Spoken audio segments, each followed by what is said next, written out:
After Hurricane Harvey slammed into Houston and caused record-breaking flooding, 911 calls increased in Harris County from 3,000 calls in a day to 3,000 calls in an hour. On a particularly bad day, the average hold time was 22 minutes. We know that during extreme weather disasters, basic systems that we count on for everyday comfort and safety break down. And that can be scary. So we decided that on a show that's dedicated to the science of extreme weather, climate, and prepping, we should look into one common way people address fear when 911 slows down: guns. In fact, personal protection is the most commonly stated reason for gun ownership in the US. And a lot of conversations in the prepper community are about what type of gun or guns you need to survive the next event that reduces access to resources ranging from terrorist attacks to extreme weather. So we decided to look into what it actually feels like on the ground after a weather-related disaster and whether or not you need a gun in your go bag. Obviously, the subject of gun ownership is controversial. Even our small production team represents a wide spectrum of opinions on the topic, including folks who grew up with and own guns today to folks who've never shot a gun and have no plans to. So stay tuned because we're looking at the actual data. And honestly, we were all surprised by what we found. First, let's talk about what it's like on the ground during and after a major disaster. To find out, we talked to Ismalia Gutierrez, who weathered Hurricane Maria in Puerto Rico, which killed nearly 3,000 people and was one of the worst natural disasters in US history. The day of the hurricane, I received a very panicked call from one of my family members. Gather everything in the house that could be a weapon and stack it right next to the door. And the instruction to me was, don't open the door, and if anybody comes to the door, grab all of your weapons. When the hurricane hit, it was so complete. It went diagonally across Puerto Rico.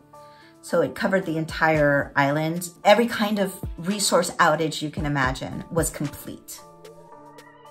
There was this feeling that all the people that I was waiting for to come help us, the government, like maybe municipal workers might come, that never happened. By day 3, it became clear we had to start doing things for ourselves. That's when we all opened our doors and started talking to each other.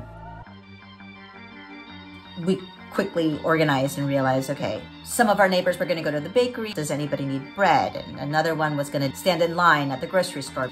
And then we quickly realized that we were the only one with a working modem and working internet. So that became the good that we brought to our neighbors was working internet. I felt really held by my neighbors. So that moment never came when I thought I need to barricade my door. But we've all heard the stories of looting and panic post-disaster, from Hurricane Katrina in 2005 to the California fires in 2021. So we wanted to know if Ismalia's experience was an exception. Our center has been doing research on this since it was founded in 1963, and study after study shows that people support each other. People actually are helpful after a disaster. They are looking out for their neighbors. There's really an interdependency that happens. But the bad news is that we have this misconception out there. Sometimes it is a function of popular culture, what we're seeing in the movies. When we start thinking about what's covered in the news, if it bleeds, it leads. If it's exciting, we might see the same image of one individual walking out with a big screen TV. That is what's going to lead the news. A 2019 study looked at over 10,000 disasters in the US between 2004 and 2015.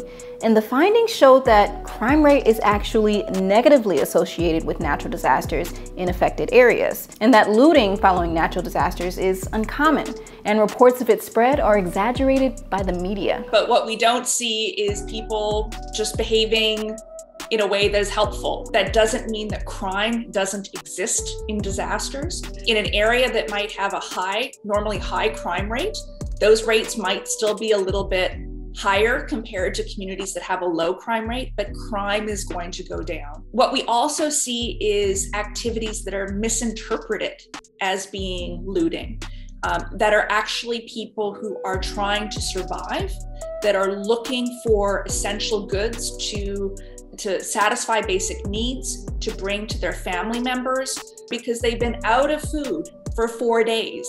And there's at least one clear reason why we see this video so frequently. It's because it exists. Security camera footage is securely stored, often off-site, and can go viral online or be replayed over and over again on the news. Footage of neighbors cooperating is harder to get and is obviously just less exciting. If one comes in with a mindset that people need to be controlled, that looting and crime is the priority, then conditions are going to get worse. People are going to need to fend for themselves.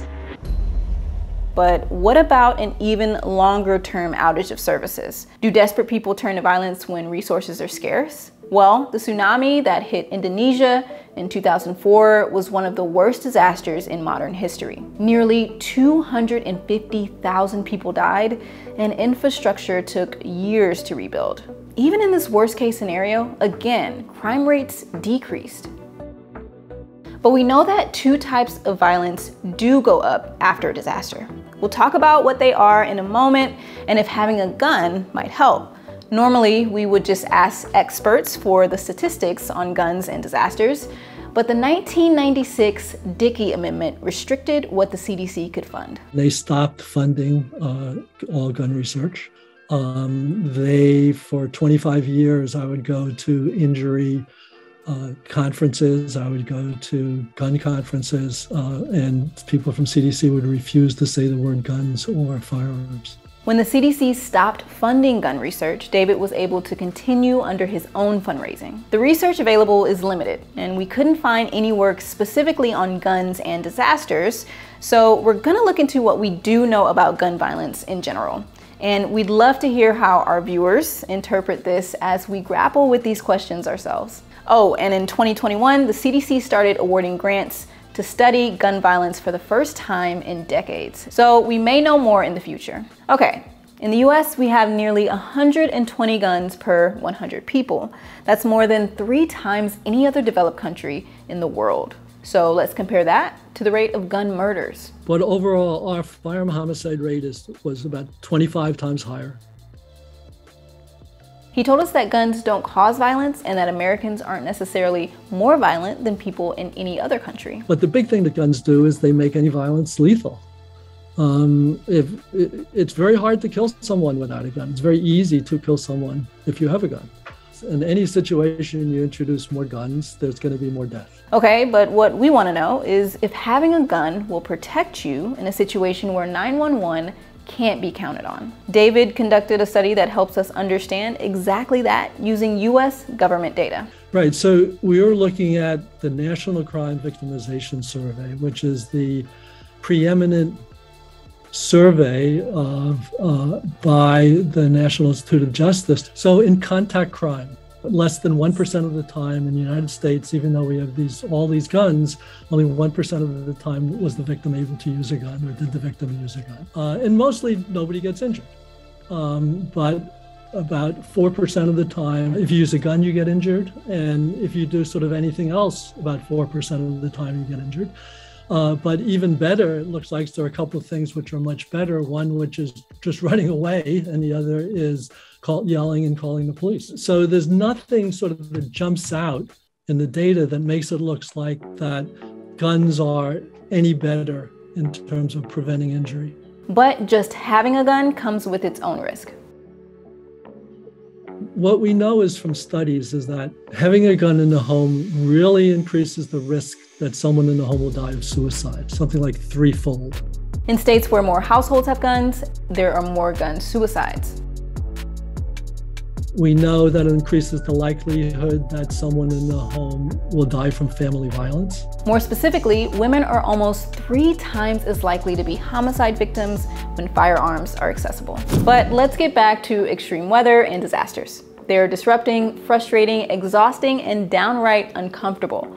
They often create or increase family stress when unexpected expenses and sometimes very significant loss occurs. And it turns out that after a disaster, the 2 types of violence that do go up are domestic violence and suicide. According to David, guns don't increase those types of violence, but they do make them more deadly for the gun owner and the people around the gun owner. And climate change what's good for the individual is often to do things which are bad for the climate. It's much easier to run a power lawnmower than to push your lawnmower.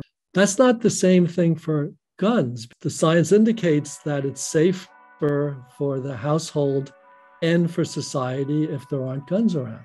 Fear is a powerful motivator. We all want to protect ourselves, especially our loved ones. So what do you think? Let us know in the comments, and as always, stay safe.